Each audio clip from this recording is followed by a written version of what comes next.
Big boss season 7 live അപ്ഡേറ്റിലേക്ക് വരാം. Big ബോസിൽ ഷാനവാസ് ആദിലെ യക്ഷി എന്ന് വിളിച്ച് വൃത്തികെട്ട യക്ഷി എന്നാണ് വിളിച്ചത്.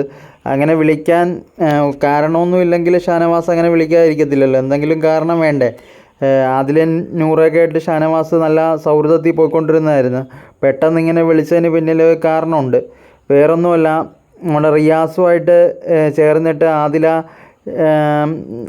നെവിൻ്റെ വിഷയത്തിൽ ഷാനവാസിനെ കുറ്റപ്പെടുത്തി സംസാരിക്കുകയും ക്രൂശിക്കുകയൊക്കെ ചെയ്ത് സംസാരിച്ച്, അതെല്ലാം കാരണമാണ് ഷാനവാസിന് ദേഷ്യം വന്നിട്ട് ഷാനവാസ് ആദിലെ യക്ഷി എന്ന് വിളിച്ചത്.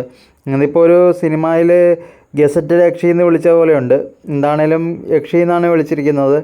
അത് ആദിലക്ക് അനുയോജ്യമായൊരു പേര് തന്നെയാണെന്ന് പറയാം. കാരണം ആദിലെപ്പോഴും ഒരു ഡബിൾ സ്റ്റാൻഡ് കളിക്കുന്ന ഒരു കൂട്ടത്തിലാണ്. എപ്പോഴും അതിലൊക്കെ ഒരൊറ്റ തീരുമാനമില്ല, പല മാറിക്കൊണ്ടേയിരിക്കും. അനുമോളുടെ കാര്യത്തിലും അതിൽ ഇതുപോലെ തന്നെയായിരുന്നു.